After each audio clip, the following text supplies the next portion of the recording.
Jae-hyun Kim floated through the cold darkness of space in his small salvage ship, scanning for anything valuable among the scattered debris of the asteroid belt. He had been working this dangerous job for 5 years now, collecting metal scraps and broken ship parts to sell back on Earth. It was lonely work, but it paid well enough to support his family back in Seoul. His scanner suddenly picked up something strange, an energy reading unlike anything he had seen before. The signature was faint but steady, coming from what looked like a massive dark shape drifting silently through the void. Jae-hyun adjusted his ship's course and moved closer, his heart beating faster with excitement. Big finds like this could mean enough money to retire early. As he approached, the object revealed itself to be enormous, easily 10 times the size of any human spacecraft he had ever seen. The hull was made of some kind of dark crystal material that seemed to shimmer even in the dim starlight. Strange symbols were carved into its surface, glowing faintly with an inner light that pulsed like a slow heartbeat. Jae-hyun had never seen anything like it. This was definitely not human technology.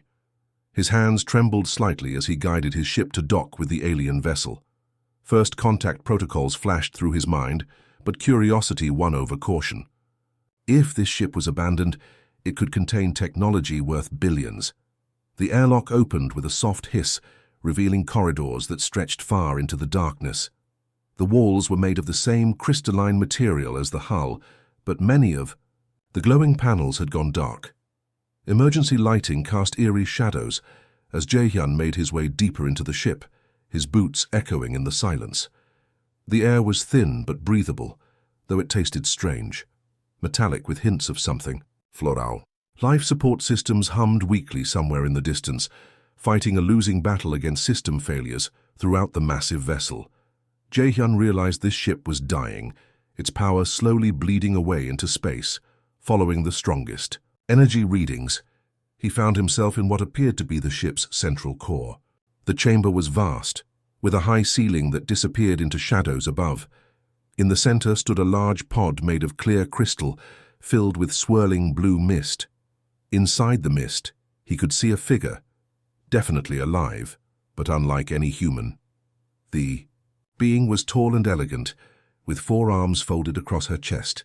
Her skin had a silver metallic sheen, and what looked like natural armor covered parts of her body. Her face was beautiful but alien, with large eyes that remained closed in deep sleep.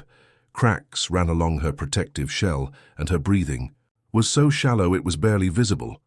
A voice suddenly spoke from speakers hidden in the walls, startling Jae-hyun so badly he nearly fell backward. The words were in a language he didn't recognize, but somehow he understood them. The ship's computer was trying to communicate with him. The artificial intelligence explained that this was Queen Nalira of the Valtharian Empire, and the ship was her royal flagship. They had been ambushed by enemy forces called the Dominion, while on a diplomatic mission. The Queen had entered emergency stasis to survive, but the ship's systems were failing. Without immediate help, she would die within hours. Jae-hyun stared at the sleeping alien queen, his mind racing. He was just a simple salvage worker who had stumbled into something far bigger than himself. But looking at her peaceful face, he felt a strange connection. She seemed so vulnerable, so alone in the darkness of space, just like he often felt in his small ship. The ship's AI continued speaking, its voice growing weaker as power levels dropped throughout the vessel. The ship's AI spoke with increasing urgency, its voice crackling through damaged speakers. Jae-hyun watched in horror as the Queen's stasis pod began flickering like a dying light bulb. The blue mist inside was turning darker, and warning symbols flashed red across every surface of the crystalline chamber. Her neural pathways are collapsing, the AI explained in its strange translated voice. Queen Nalira has maybe 90 minutes before her mind shuts down forever. Once that happens, even if we save her body, she will never wake up. Jae-hyun pressed his hands against the pod, feeling its surface growing cold. Through the crystal he could see the Queen's face growing paler, her breathing becoming even more shallow. Something about her reminded him of his younger sister Min Seo, who had always been the brave one in their family. The thought of this noble being dying alone in space made his chest tight with emotion. The AI guided him through the ship's medical bay, showing him alien healing technology that looked like something from a dream. Floating holographic displays showed the Queen's body in incredible detail, her four-chambered heart, her unique nervous system, the way her silver skin could regenerate when given proper energy. But all of it required massive amounts of power to function. The healing process needs the quantum core to run at full capacity for at least 4 hours, the AI explained. Her people's biology is different from yours. We cannot simply patch her wounds and hope for the best. Her entire cellular structure must be rebuilt from the inside out. Jae-hyun studied the power readings, his heart sinking as he realized the problem. The ship's quantum core, its main power source, was becoming unstable. Without constant manual adjustments, it would either explode or shut down completely within the hour. Neither option would save the Queen. "Where is the core located?" he asked, though he already suspected the answer would not be good. The AI projected a holographic map of the ship, highlighting a chamber deep in the engine section. The area glowed angry red on the display, indicating extreme danger. The quantum core must be manually regulated from inside the engine room. However, the chamber is flooded with radiation from the battle damage. Exposure levels are lethal to most organic life forms. Jae-hyun felt his stomach drop as he looked at his salvage suit's specifications. It was designed for basic space work, not surviving in a nuclear reactor. The suit's radiation shielding could protect him for maybe 30 minutes in those conditions, and that was being optimistic. How long would someone need to stay in there to save her? He asked, already knowing the answer would be impossible.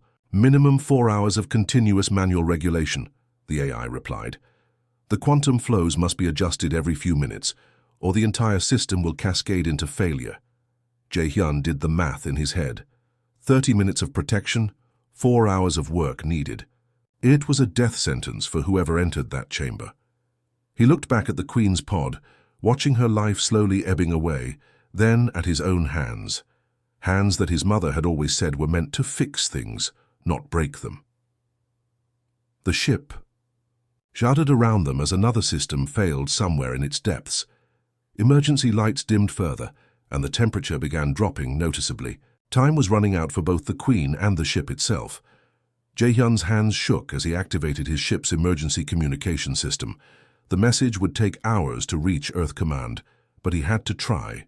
He recorded everything: his location, the alien ship, the dying Queen, the impossible situation. His voice cracked slightly as he explained that he might not make it home. "Tell my family I love them," he whispered into the recorder before sending the signal into the vast emptiness of space. Hours crawled by like days. Finally, Earth Command responded with news that crushed his remaining hope.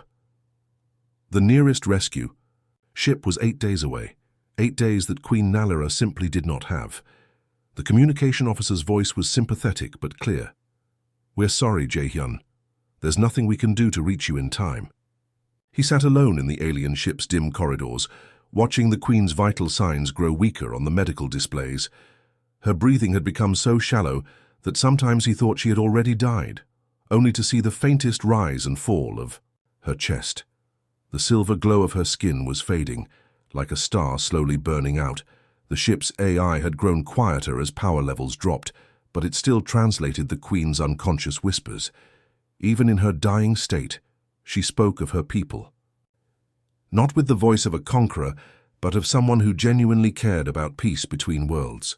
"My people have fought for so long," her voice murmured through the speakers, weak but filled with sadness. "I wanted to change that. I wanted to show them that the universe is big enough for all of us to live together. The Dominion fears peace because it threatens their power, but I still believe it's possible." Jae-hyun found himself leaning closer to the stasis pod, studying her face. She looked so young, despite being the ruler of an entire galactic empire. There was something gentle about her features, even in unconsciousness. This was not the face of a warrior bent on conquest, but of someone who carried the weight of her people's future on her shoulders. "I dreamed of walking on your Earth," she whispered in her sleep. "I wanted to see your oceans, to understand how a species so young could have such old souls. Your people fight each other, yes, but you also sacrifice. Everything for strangers. That gives me hope." Those words hit Jae-hyun like a physical blow. Here was an alien queen who knew more about humanity's potential for good than most humans did. She had studied his people not as enemies to be defeated, but as potential friends to be understood. And now she was dying, because he was too afraid to save her. He thought about his sister Minseo, who had always told him that the measure of a person wasn't in how long they lived, but in what they chose to do with the time they had. He thought about his parents, who had taught him that helping others was the most important thing anyone could do. He thought about all the human stories of ordinary people doing extraordinary things when it mattered most. The Queen's breathing became even more labored, and alarms began sounding throughout the medical bay. Her time was almost up. Jae-hyun looked at his radiation suit hanging on the wall, then at the Queen's peaceful face, then at his own hands again. In that moment, something fundamental shifted inside him. The fear was still there, but it was overpowered by something stronger. The certainty that he could not live with himself if he let her die without trying. Some things were worth more than survival. Jae-hyun pulled on his radiation suit with hands that had stopped shaking. The fear was still there, buried deep in his chest, but it was overwhelmed by a strange sense of calm. He had made his choice, and now there was only the work ahead of him. The engine room door hissed open, and immediately his suit's warning systems exploded into chaos. Red lights flashed across his helmet display, and alarms screamed so loudly he had to turn down the volume. The radiation detector's needle jumped so far to the right, it nearly broke off the scale.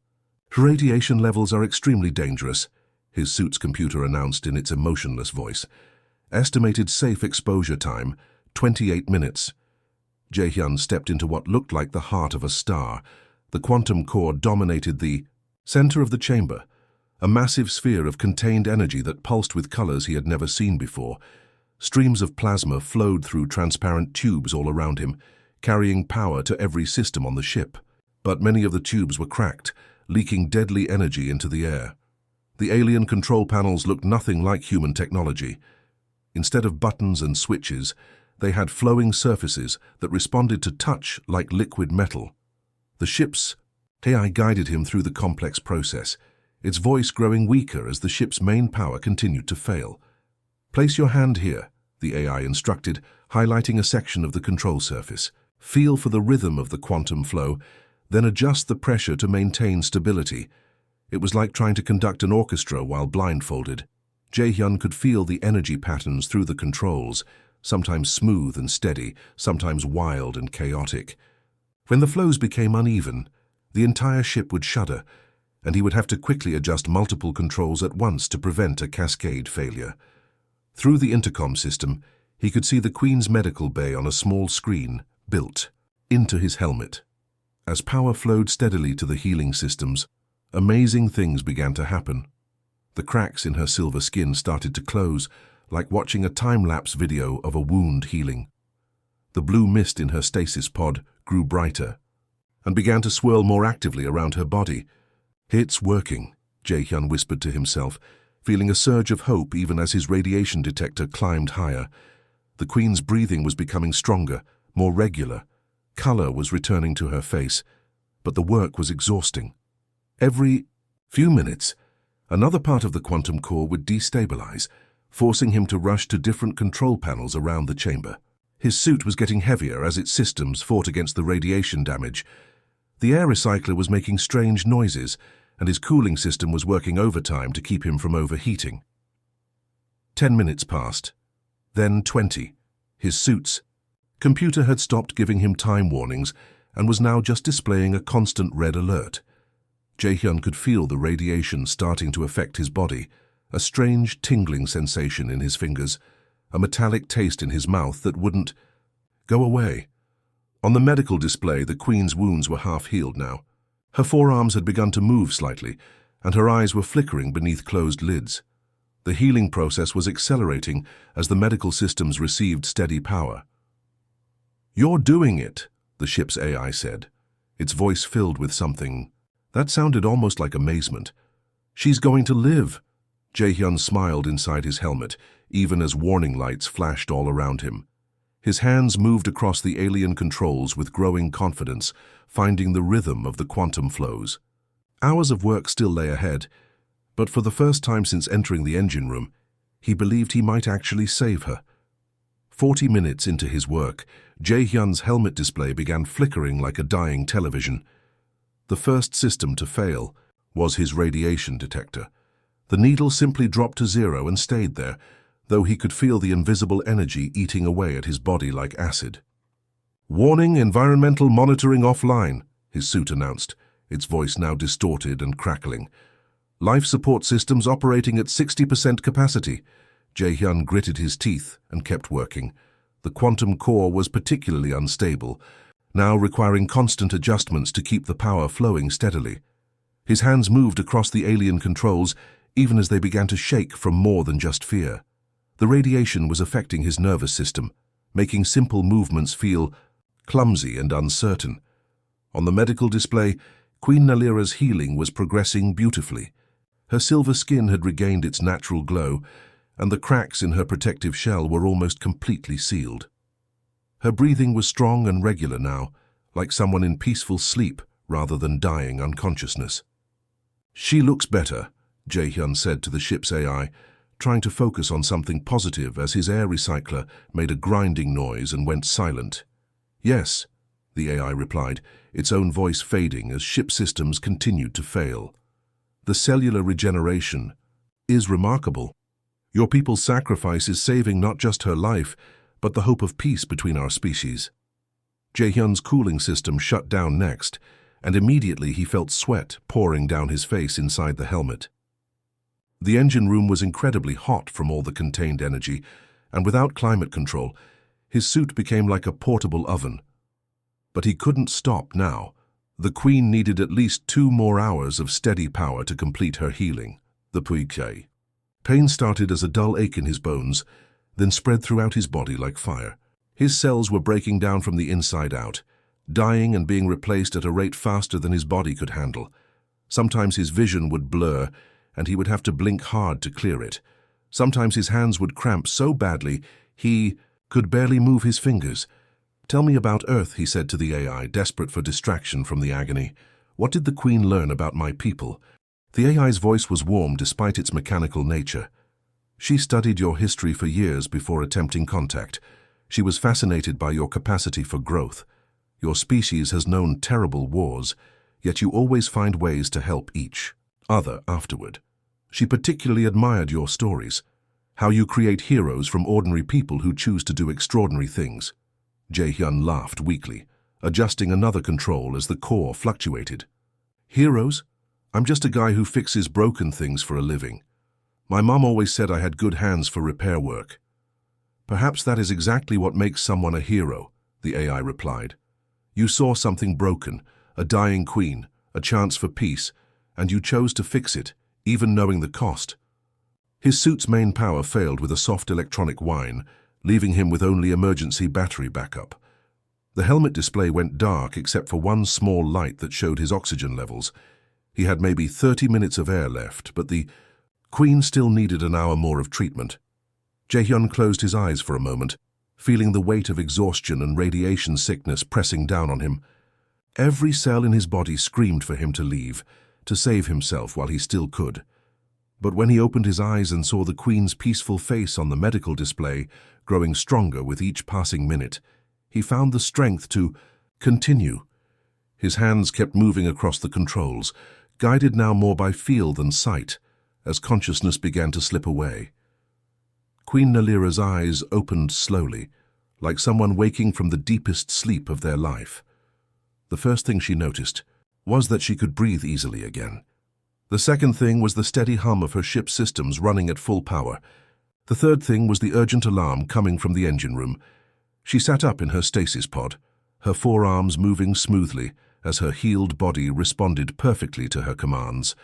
The silver glow of her skin was bright and healthy, and she felt stronger than she had in years. But something was very wrong. The ship's AI was broadcasting emergency medical alerts throughout the vessel. "My Queen," the AI's voice was filled with relief and urgency. "You must come to the engine room immediately. The human who saved you is dying." Human. Queen Nalira's mind raced as she stepped out of the pod. Her people had been studying Earth for years, but they had never made direct contact. What was a human doing on her ship? And why did the AI say this person had saved her? She ran through the crystalline corridors, her bare feet silent on the glowing floors. As she got closer to the engine room, she could feel something else. A faint telepathic presence, human thoughts that were growing weaker by the minute. Her people's natural mental abilities allowed them to sense the emotions and memories of other beings, and what she felt from this human was unlike anything she had ever experienced. The engine room doors opened to reveal a scene that broke her heart. A figure in a bulky radiation suit was slumped over the quantum core controls. His body motionless, but his hands still somehow maintaining the delicate adjustments needed to keep the power flowing. Steam rose from his damaged suit, and she could see through his helmet visor that he was unconscious, his face pale and covered in sweat. "How long has he been in here?" she asked the AI, already knowing the answer would be terrible. 3 hours and 47 minutes, my queen, far beyond what his species can survive. But he never stopped working. Even when his suit systems failed, even when the pain became unbearable, he kept the power flowing to save your life. Queen Nalira placed her hand gently on the human's helmet, and immediately his memories flooded into her mind. She saw his name, Jae-hyun, and his simple life as a salvage worker. She experienced his discovery of her ship, his growing understanding of her situation, and most incredibly, his decision to sacrifice himself for someone he had never met. Through his memories, she saw Earth, not as her military advisors had, described it as a planet of primitive warriors, but as Jae-hyun knew it. She saw his family's small apartment in Seoul, felt his love for his sister Min Seo, experienced his mother's gentle wisdom about using his hands to fix things rather than break them. She saw humanity's struggles and wars, but also their incredible capacity to help each other, to create beauty, to find hope in the darkest situations. Most amazingly, she felt what Jae-hyun had thought about her people during those agonizing hours in the engine room. Even while dying, he had seen the Valtharians not as invaders to be feared, but as potential friends. He had imagined children from both worlds playing together, scientists sharing discoveries, artists creating beauty that neither species could achieve alone. "He dreamed of peace between us," she whispered, tears flowing down her silver cheeks. Even while sacrificing his life, he dreamed of peace. Working quickly, she used her advanced medical knowledge to assess his condition. The radiation damage was severe. His cellular structure was breaking down, his organs were failing, and his nervous system was severely compromised. By all rights, he should already be dead. But humans, she realized, were tougher than her people had believed. Jae-hyun woke up to the sound of gentle music he had never heard before, something like wind chimes mixed with flowing water. His first thought was that he should be dead. His second thought was that the ceiling above him looked like it was made of living crystal, pulsing softly with warm light. "You're awake," said a familiar voice. Queen Nalira appeared beside his bed, her silver skin glowing with health and her forearms moving gracefully as she checked strange medical devices around him. "We weren't sure you would make it. Your species is much more resilient than we expected." Jae-hyun tried to sit up and was surprised to find he felt different. Stronger somehow, but also strange, like his body wasn't quite the same as he remembered. "What happened to me?" The Queen's expression grew serious. "The radiation damage was severe. We had to replace several of your organs with biosynthetic versions grown from your own cells, but enhanced with our technology. Your heart, liver, and lungs are now a blend of human biology and Valtharian engineering. You'll live much longer than a typical human, perhaps several centuries if you choose." Several centuries? Jae-hyun's mind reeled. He thought of his family back on Earth, his simple life as a salvage worker. None of that seemed real anymore. "There's something else," Queen Nalira continued. "Your story has spread throughout my entire empire. Every Valtharian now knows about the human who sacrificed himself to save their queen. They're calling you the bridge builder, the one who showed us that humans are not enemies to be conquered, but friends to be cherished." Over the following days, as Jae-hyun recovered in the advanced medical facility, he learned how dramatically things had changed.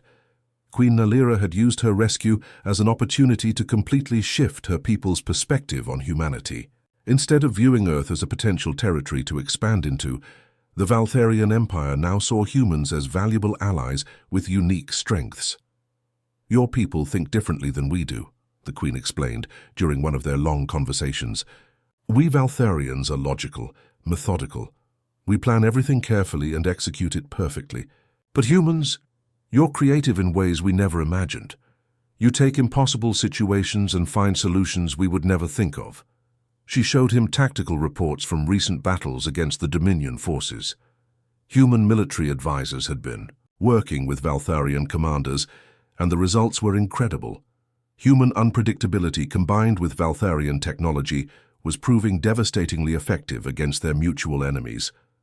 The Dominion expected us to respond the same way.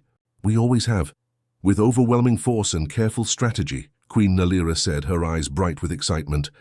Instead, human commanders suggested tactics that seemed completely crazy to us. Stealth attacks using our ship's camouflage capabilities in ways we never considered. Psychological warfare that targets the Dominion's rigid command structure. "It's working better than anyone imagined." Jae-hyun watched footage of joint human-Valtharian fleets engaging Dominion ships. The alien vessels moved with a fluid grace he had never seen before, while human pilots flew support craft in patterns that seemed chaotic but were devastatingly effective.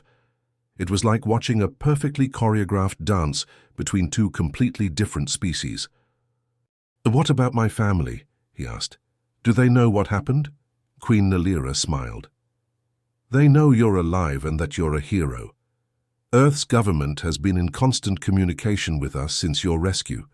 Your sister Min Seo has been appointed as one of the first human ambassadors to our empire. She said to tell you that she's proud of you for finally using those good hands Mum always talked about for something truly important." Looking at his hands, still human-looking but somehow stronger and more capable than before, Jae-hyun realized his life as a simple salvage worker was over. He was now part of something much bigger, something that could change the future of both their species. 6 months after his recovery, Jae-hyun found himself standing in the Grand Assembly Hall of the Valtharian Empire, wearing formal robes that felt nothing like his old salvage worker coveralls. Thousands of Valtharian nobles filled the crystalline chamber, their silver skin creating a shimmering sea of light. He was about to become the first human to officially represent Earth in an alien government. "I never thought I'd miss fixing broken ships," he whispered to himself, adjusting the translation device in his ear. Queen Nalira stood beside him at the massive podium, her presence both reassuring and intimidating. "Remember," she said quietly, "you're not here because you're perfect. You're here because you showed us what humanity truly is, brave, compassionate, and willing to sacrifice for others." The ceremony was unlike anything on Earth.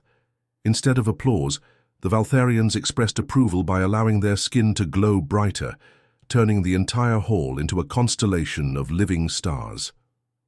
When Jae-hyun was officially named as Earth's first ambassador, the light was so brilliant he had to shield his eyes, but the real work began afterward. Jae-hyun quickly discovered that being an ambassador meant becoming a bridge between two completely different ways of thinking. The Valtharians approached every problem with careful analysis and centuries of tradition. Humans, as he soon learned, to explain, preferred to figure it out as we go. The first major breakthrough came in space travel technology. Human engineers looked at Valtharian faster-than-light drives and immediately started asking questions that had never occurred to their creators. What if we made it smaller? What if we used it differently? What if we broke it apart and rebuilt it? "Your people want to take apart our most advanced technology like children with toys," complained High Engineer Vorthak during one particularly heated meeting. "That's exactly right," Jae-hyun replied with a grin. "And that's how children learn things adults miss." The results spoke for themselves. Within months, joint human-Valtharian teams had developed ships that were faster, more efficient, and far more maneuverable than anything either species had created alone. Human creativity combined with Valtharian precision was proving to be an unstoppable combination. Meanwhile, Valtharian knowledge was revolutionizing life on Earth. Their medical technology was eliminating diseases that had plagued humanity for millennia. Their energy systems were solving Earth's climate problems. Their agricultural techniques were ending hunger in developing nations.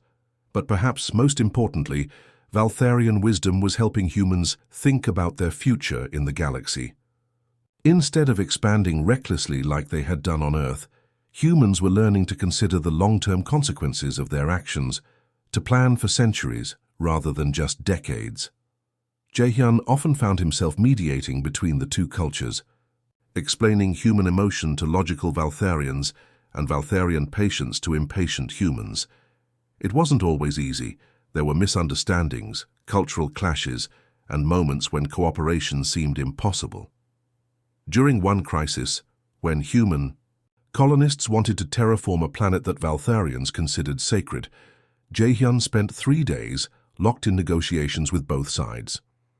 The solution came from his old salvage worker experience. Instead of fighting over who was right, he asked what they could build together. The result was a joint colony that preserved the planet's natural beauty while creating new homes for both species. Human families lived alongside Valtharian communities, their children growing up speaking both languages and understanding both cultures. "You know what the best part is?" Jae-hyun told Queen Nalira during one of their regular meetings.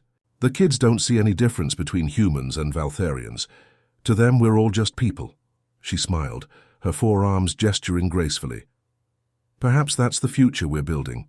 Not human worlds or Valtharian worlds, but simply worlds where good people can live together." Jae-hyun nodded, thinking about how far he'd come from that lonely salvage ship. 5 years had passed since that desperate day in the engine room, and Jae-hyun now stood on the bridge of the ISV Harmony, the E, first ship designed and built jointly by humans and Valtharians. Through the massive viewing windows, he watched something that would have seemed impossible just a few years ago. Human and Valtharian ships flying in perfect formation, protecting the peaceful colony world of New Haven below. "Ambassador, we're receiving reports from the outer sensor grid," called out Lieutenant Huang, one of the human officers working alongside Valtharian crew members. 3 Dominion battlecruisers are approaching the system. They'll be here within the hour." Jae-hyun nodded calmly, though his heart still raced during moments like these. "Signal all ships to move to defensive positions, and patch me through to the colony. I want to speak to the evacuation coordinators." The bridge burst into controlled activity as humans and Valtharians worked side by side, their different approaches to problem-solving now perfectly complementary. Human officers made quick, instinctive decisions, while Valtharian strategists calculated precise firing solutions. It was like watching a symphony where every musician played a different instrument, but created beautiful music together. "Jae-hyun." Queen Nalira's voice came through the communication system from her flagship. "The Dominion is sending their newest ships. They're testing our alliance, trying to see if we'll really fight together or if we'll abandon each other when things get dangerous." He smiled, remembering their first conversation about trust between species. "I think they're about to get their answer." Down on New Haven, families were gathering in community centers, not in panic but in organized preparation. Human parents stood next to Valtharian adults, their children playing together while the adults made evacuation plans. Some of these children had never known a world where humans and Valtharians weren't friends and allies. The battle, when it came, was swift and decisive. Dominion ships that had expected to face either scattered human fighters or rigid Valtharian formations instead encountered something entirely new. Human pilots used Valtharian technology to pull off maneuvers that defied traditional space combat, while Valtharian ships provided covering fire with precision that human gunners could never achieve alone. "This is impossible," came an intercepted transmission from the Dominion fleet. "They're fighting like they've been allies for centuries." "Maybe that's because some bonds don't need centuries to form," Jae-hyun muttered, watching as the last Dominion ship retreated into hyperspace. After the battle, he received a transmission that made him smile. It was a group of children from New Haven, both human and Valtharian kids together, thanking the bridge builder for keeping them safe. They had drawn pictures of him in the engine room, heroic and glowing, though he looked nothing like the scared salvage worker he remembered being. "You know," he said to Queen Nalara during their post-battle meeting, "I never wanted to be a legend. I was just trying to do what seemed right." She gestured with all four arms, a sign of deep respect among her people. "That's exactly why you became one. Legends aren't born from people who try to be heroes. They come from ordinary people who choose to do extraordinary things when it matters most." Later that evening, Jaehyun stood alone in his quarters, looking out at the stars.